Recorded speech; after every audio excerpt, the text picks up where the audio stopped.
नमस्कार दोस्तों, इस वीडियो में हम पढ़ेंगे मध्यकालीन भारत का इतिहास। ठीक है, तो सबसे पहले बिना टाइम वेस्ट किए आइए शुरू करते हैं। पहला जो पॉइंट है, भारत पर मुस्लिम आक्रमण। ठीक है ना दोस्तों अगर वीडियो अच्छा लगे तो वीडियो को लाइक जरूर करिएगा, चैनल को सब्सक्राइब कर लीजिएगा। ठीक है ना। तो भारत पर मुस्लिम आक्रमण, तो सबसे पहले पॉइंट है, इस्लाम धर्म के प्रवर्तक हजरत मोहम्मद साहब का जन्म जो है वो हुआ था 570 ईसा पूर्व में। ठीक है ना, और मक्का में हुआ था। हजरत मोहम्मद की मृत्यु हुई थी कब? 632 ईस्वा में हुआ था। ठीक है ना। और भारत का नाम हिंदुस्तान रखा किसने? ईरानियों ने। यूनानी भारत को क्या कहते थे? इंडिया। हिंदू शब्द का सर्वप्रथम प्रयोग किया था किसने? अरबों ने। ठीक है। भारत पर प्रथम सफल मुस्लिम आक्रमण हुआ था 712 ईस्वी में हुआ था, मोहम्मद बिन कासिम द्वारा किया गया था। 712 ईस्वी में सिंध को विजित करने वाला मुस्लिम आक्रमणकारी कौन था? मोहम्मद बिन कासिम। अरब आक्रमण के समय सिंध का शासक कौन था? दाहिर था। ठीक है, तो ये सारे इंपॉर्टेंट पॉइंट्स याद रखिएगा। अब बढ़ते हैं आगे। अरबों का सिंध पर आक्रमण। ठीक है, तो हुआ कब था? 712 ईस्वी में। 712 ईस्वी में देवल पर विजय प्राप्त हुआ किया गया। सबसे पहले प्रमुख कारण क्या था? हिंद महासागर में बंदरगाह की खोज, समुद्री डाकुओं की समस्या भी थी। तात्कालिक कारण क्या था? कि समुद्री डाकुओं द्वारा अरब व्यापारियों पर हमला तथा जहाज़ों पर कब्जा करना। ठीक है ना, इसलिए वो लोग जो है हिंद महासागर में बंदरगाह की खोज करने के लिए निकल पड़े। ठीक है ना। और उसके बाद देखते हैं, देखिए, अरबों की विजय के कारण, अरबों की बेहतर अश्व सेना, दाहिर के प्रति आंतरिक विश्वासघात, अरबों की बेहतर तीरंदाज सेना। ठीक है, परिणाम क्या हुआ?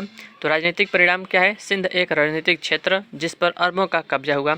सांस्कृतिक परिणाम है, भारत में इस्लाम धर्म का बीजारोपण हुआ और भारतीय ग्रंथों की का जो है अरबी भाषा में अनुवाद हुआ। ठीक है।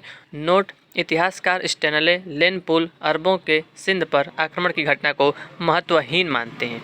ठीक है। अब देखिए, दाहिर कौन था? सिंध क्षेत्र का अंतिम हिंदू ब्राह्मण शासक था। ठीक है। महमूद गजनवी के बारे में देखते हैं, परिचय देख लेते हैं महमूद गजनवी का। गजनी का शासक बना 998 ईसा में। शिक्षित एवं सुसभ्य था, विद्वानों एवं कलाकारों का संरक्षक था। संस्कृत मुद्रा लेख युक्त चांदी के सिक्के जारी किए। ठीक है ना। दरबारी इतिहासकार कौन था दोस्तों? उतबी था, और किताब उल यामिनी और तारीख ए यामिनी का लेखक भी था। ठीक है ना, उतबी। और दरबारी विद्वान कौन था दोस्तों? देखिए, अलबरूनी था दरबारी विद्वान। अलबरूनी गजनी से भारत आया था। बैहाकी क्या है? बैहाकी तारीख ए सुबुक्तगीन का लेखक है। उजारी फारस का कवि। ठीक है।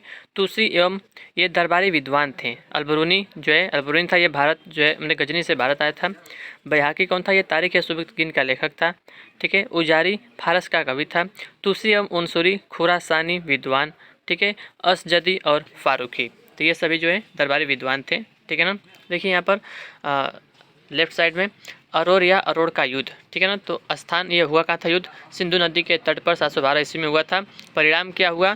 दाहिर मारा गया। किसके बीच हुआ था? मोहम्मद बिन कासिम और दाहिर के बीच हुआ था। अरोड़ का युद्ध हुआ था मोहम्मद बिन कासिम और दाहिर के मध्य। दाहिर जो है इसमें मारा गया, मोहम्मद बिन कासिम का विजय हुआ। ठीक है ना, और सिंधु नदी के तट पर हुआ था 712 ईसा में। ठीक है, आगे बढ़ते हैं। अब यहाँ से आगे बढ़ते हैं। अब देखते हैं महमूद गजनवी का भारत पर आक्रमण। महमूद गजनवी का भारत पर आक्रमण। ठीक है, तो 999 से 1027 तक इसने शासन किया। महमूद गजनवी कुल 17 बार आक्रमण किया। ठीक है, उद्देश्य क्या था? मुख्यतः इसका उद्देश्य था लूटपाट करना। ठीक है, 1025 और 1026, 1025-26 में जो है सोमनाथ मंदिर की लूट हुई। ठीक है, 1019 से 1020 ईस्वी तक क्या हुआ? चंदेलों पर प्रथम आक्रमण। ठीक है, तत्कालीन शासक विद्याधर था। ठीक है ना दोस्तों, ये अपने वंश का सर्वाधिक जो है शक्तिशाली शासक था। ठीक है ना, विद्याधर जो था अपने वंश का सर्वाधिक जो है शक्तिशाली शासक था। ठीक है, देखिए अब यहाँ पर अलबरूनी के बारे में देखते हैं। अलबरूनी का जन्म हुआ था 973 ईसा में। ठीक है ना, और तहकीक ए हिंद अरबी भाषा में इसकी रचना है, तहकीक ए हिंद। ठीक है ना, ये खीवा देश का निवासी था। खीवा देश का निवासी, संस्कृत का ज्ञाता था, पुराणों का अध्ययन करने वाला प्रथम मुसलमान था अलबरूनी। ठीक है, 11वीं सदी में महमूद गजनवी के साथ भारत आगमन हुआ था अलबरूनी का, 11वीं सदी में। ठीक है, और ये दोस्तों अलबरूनी जो वो इतिहासकार के साथ साथ खगोल विज्ञान, भूगोल, तर्कशास्त्र, औषधि विज्ञान, गणित तथा धर्म और धर्मशास्त्र का ज्ञाता था। ठीक है ना, अलबरूनी बहुत ही मतलब विद्वान था। ठीक है, आगे बढ़ते हैं। देखिए अब देखते हैं मोहम्मद गौरी के बारे में। ठीक है ना, तो मोहम्मद गौरी के बारे में देखते हैं। एक सेकेंड। ठीक है, तो इसको थोड़ा सा छोटा कर लेता हूँ। चलिए पहले इसी देख लेते हैं। तो मोहम्मद गौरी के बारे में, मोहम्मद गौरी ने जो प्रथम आक्रमण किया था 1175 ईस्वी में मुल्तान पर किया था। ठीक है ना। और 1178 ईस्वी में गुजरात पर आक्रमण किया, ठीक है। भारतीय शासक था मूलराज द्वितीय। इस आक्रमण के समय नायिका देवी ने सैन्य नेतृत्व किया। आबू पर्वत के निकट युद्ध हुआ। मोहम्मद गौरी की भारत में प्रथम पराजय यही था, ठीक है। मोहम्मद गौरी का भारत में प्रथम पराजय, ठीक है। सिक्का देखते हैं। एक तरफ देवी लक्ष्मी की आकृति बनी होती थी और दूसरी तरफ अरबी में कलमा खुदा हुआ होता था, ठीक है। सिक्के में एक तरफ देवी लक्ष्मी की आकृति, दूसरी तरफ अरबी में कलमा खुदा हुआ होता था, ठीक है ना। देखिए प्रमुख विजय, तो पंजाब विजय, पेशावर विजय और सिंध विजय। मोहम्मद गौरी के 3 प्रमुख विजय हैं, पंजाब विजय, पेशावर विजय, सिंध विजय। 1191 ईस्वी में तराइन का प्रथम युद्ध लड़ा मोहम्मद गौरी और पृथ्वीराज चौहान के बीच हुआ था, ठीक है। ठीक है फ्रेंड्स, तो 1191 में तराइन के प्रथम युद्ध में जो है मोहम्मद गौरी और पृथ्वीराज चौहान के बीच में युद्ध हुआ, तो मोहम्मद गौरी की इसमें पराजय हो गई, ठीक है। और आगे बढ़ते हैं। अब देखिए 1192 में जो है तराइन का द्वितीय युद्ध होता है। इसमें मोहम्मद गौरी और पृथ्वीराज चौहान फिर से लड़ते हैं आपस में। इसमें हुआ क्या, इसमें पृथ्वीराज चौहान फिर से हार गया, ठीक है। और भारत में मुस्लिम शक्ति की स्थापना का मार्ग प्रशस्त हो गया, ठीक है। उसके बाद जो है चंदावर का युद्ध होता है 1194 में। मोहम्मद गौरी और कन्नौज के शासक जयचंद के बीच होता है। मोहम्मद गौरी की ओर से सैन्य नेतृत्व कुतुबुद्दीन ऐबक द्वारा किया जाता है, ठीक है। याद रखिएगा, इंपॉर्टेंट है। आगे बढ़ते हैं।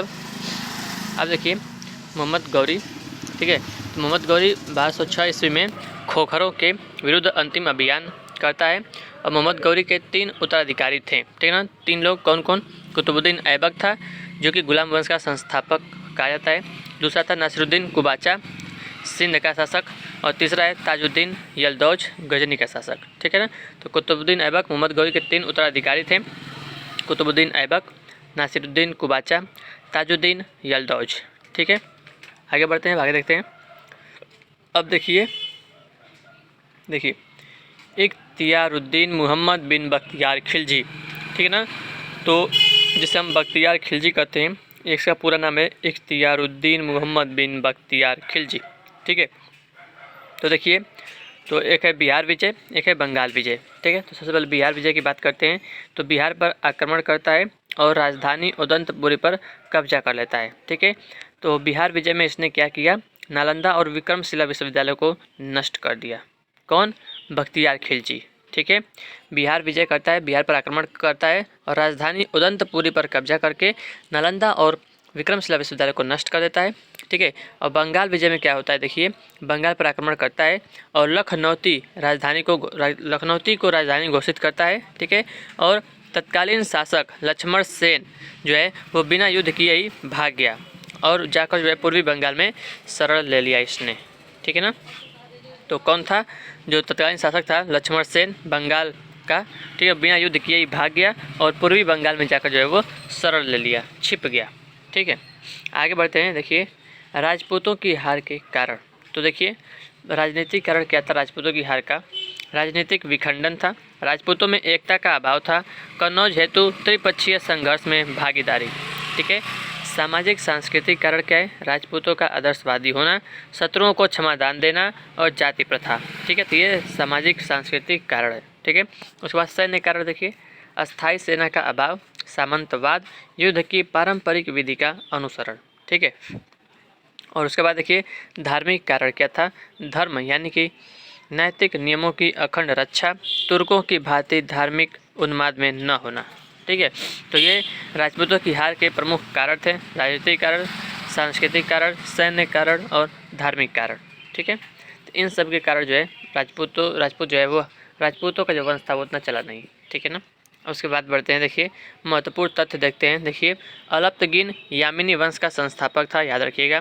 फरिश्ता, तारीख फरिश्ता भी कहते हैं, का लेखक, ठीक है ना, कौन था, अलप्तगीन। फिरदौसी जो है, फिर देखिए जो फरिश्ता है ये तारीख फरिश्ता का लेखक है। फिरदौसी जो है वो शाहनामा का लेखक है, शाहनामा का। और मोहम्मद गौरी ने कुतुबुद्दीन ऐबक को प्रथम एकता प्रदान किया। तो याद रखिएगा मोहम्मद गौरी ने जो है कुतुबुद्दीन ऐबक को प्रथम एकता प्रदान किया। भीमदेव प्रथम सोमनाथ मंदिर का पुनर्निर्माण, ठीक है ना। तो सोमनाथ मंदिर का पुनर्निर्माण किसने करवाया, भीमदेव प्रथम ने, ठीक है। तो ये सारे महत्वपूर्ण तथ्य हैं, याद रखिएगा, ठीक है। तो आइए आगे बढ़ते हैं। अब पढ़ते हैं हम दिल्ली सल्तनत के बारे में, ठीक है ना। तो दिल्ली पर सबसे पहले किसने शासन किया? गुलाम वंश ने, ठीक है ना, गुलाम वंश। तो गुलाम वंश का संस्थापक कुतुबुद्दीन ऐबक 1206 से 1290 ईस्वी तक दिल्ली सल्तनत के सुल्तान, ठीक है, कौन था? कुतुबुद्दीन ऐबक। सभी तुर्क सुल्तान अलग अलग वंश के थे, ठीक है। स्वतंत्र माता पिता की संतान गुलाम वंश के सुल्तान की जगह प्रारंभिक तुर्क सुल्तान या दिल्ली के ममलूक सुल्तान कहना अधिक उपयुक्त होगा, ठीक है। आगे बढ़ते हैं। देखिए ये तो हम पढ़ चुके हैं, ठीक है ना, ये तो पढ़ चुके हैं, फिर से दोबारा आ गया है। ये देखिए ये तो फिर से वही आ गया, ये वही आ गया है यहाँ से। अब यहाँ से देखते हैं, ठीक है ना, सेम आ गया है। तो देखते हैं गुलाम वंश के शासकों का कालक्रम, ठीक है। तो सबसे पहले है कुतुबुद्दीन ऐबक, कालक्रम, इसका कालक्रम है 1206 से 1210, ठीक है। उसके बाद इल्तुतमिश नहीं, कुतुबुद्दीन ऐबक 1206 से 1210। उसके बाद नीचे देखिए आराम शाह है 1210 से 11। उसके बाद इल्तुतमिश 1211 से 1236। उसके बाद है रुकनुद्दीन फिरोज 1236, ठीक है। उसके बाद है रजिया सुल्तान 1236 से 1240। ये शासनकाल आप याद रखिएगा रजिया सुल्तान का 1236 से 1240, केवल 4 साल, ठीक है। उसके बाद मुइजुद्दीन बहराम शाह 1240 से 42। उसके बाद है अलाउद्दीन मसूद शाह 1242 से 1246। उसके बाद नासिरुद्दीन महमूद शाह 1246 से 1266, 20 साल लगभग, ठीक है। उसके बाद गयासुद्दीन बलबन 1266 से 1286, ये भी 20 साल ही है। उसके बाद मुइजुद्दीन मोहम्मद कैकुबाद 1286 से 1290 और लास्ट में सबसे है क्यूमर्स 1290, ठीक है।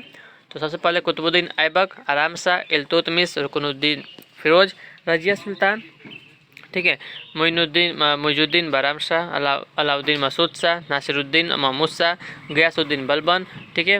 गयासुद्दीन बलबन का याद रखिएगा 1266 से 1286। मुइजुद्दीन मोहम्मद कैकुबाद और क्यूमर्स, ठीक है। तो आइए अब आगे बढ़ते हैं। अब देखते हैं उपाधि, ठीक है ना। देखिए तो कुतुबुद्दीन ऐबक के बारे में देखते हैं। अब कुतुबुद्दीन ऐबक, ठीक है ना, शासनकाल दोस्तों 1206 से 1210 ईस्वी तक, ठीक है ना।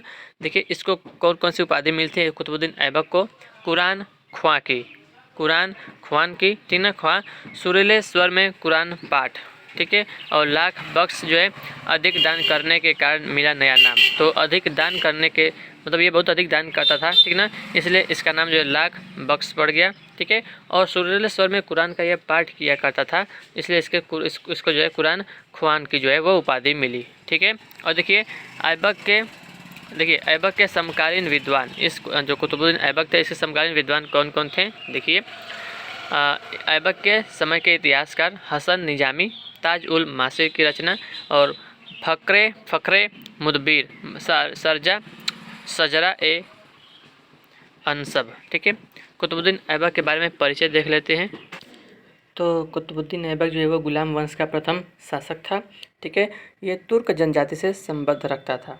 आजीवन सुल्तान की उपाधि से परहेज किया कुतुबुद्दीन ऐबक ने, ठीक है। मलिक और सिपह सालार की पदवीधार के साथ शासन किया इसने, ठीक है ना, मलिक और सिपह सालार की पदवी के साथ। मृत्यु हुआ था 1210 में, ठीक है। कब क्यों हुआ था? चौगान खेलते समय घोड़े से गिर गया था कुतुबुद्दीन ऐबक, ठीक है। देखिए प्रारंभिक जीवन इसका कैसा था कुतुबुद्दीन ऐबक का? काजी अजीज कूफी द्वारा दास के रूप में क्रय किया गया था कुतुबुद्दीन ऐबक को, ठीक है। गजनी में गोरी द्वारा क्रय किया गया था और गोरी द्वारा अमीर ए आखुर के पद पर प्रोन्नत किया गया था कुतुबुद्दीन ऐबक, ठीक है। महत्वपूर्ण तथ्य देखते हैं कुतुबुद्दीन ऐबक के बारे में। तो राज्याभिषेक हुआ इसका कुतुबुद्दीन ऐबक का कब? जून 1206 में, जून 1206 में गौरी की मृत्यु के 3 महीने बाद, ठीक है ना। इसने अपनी राजधानी लाहौर को बनाया, ठीक है। मुक्ति पत्र 1208 ईस्वी में गौरी के उत्तराधिकारी गौर सुल्तान, ठीक है, गियासुद्दीन महमूद द्वारा दास्ता से मुक्त, ठीक है। देखिए कुतुबुद्दीन ऐबक के द्वारा क्या क्या निर्माण कार्य किया गया? दिल्ली में कुव्वत उल इस्लाम मस्जिद बनवाया गया, कुतुब मीनार का निर्माण करवाया गया और अजमेर में 2.5 दिन का झोपड़ा बनवाया किसने? कुतुबुद्दीन ऐबक ने, ठीक है। आगे बढ़ते हैं। देखिए ऐबक का पुत्र आराम शाह थोड़े समय के लिए गद्दी पर बैठा, लेकिन इल्तुतमिश ने उसे हटा दिया। मैंने आपको दिखाया था आराम शाह, शायद यहाँ पर देख लीजिए। देखिए कुतुबुद्दीन ऐबक 1206 से 1210, ठीक है। तो 1210 में कुतुबुद्दीन ऐबक की चौगान खेलते समय घोड़े पर गिर कर मृत्यु हो गई और इसका पुत्र जो है आराम से बैठा था, ठीक है ना, 1211 में 11 बैठा है, लेकिन इल्तुतमिश ने उसे जो है हटा दिया, ठीक है ना, उसको हटा दिया। ठीक है दोस्तों, तो अब दोस्तों इसके थोड़ा सा मतलब अब मिलेंगे आपसे अगले वीडियो में, ठीक है ना। तो thanks for watching this video. जय हिंद, जय भारत, वंदे मातरम।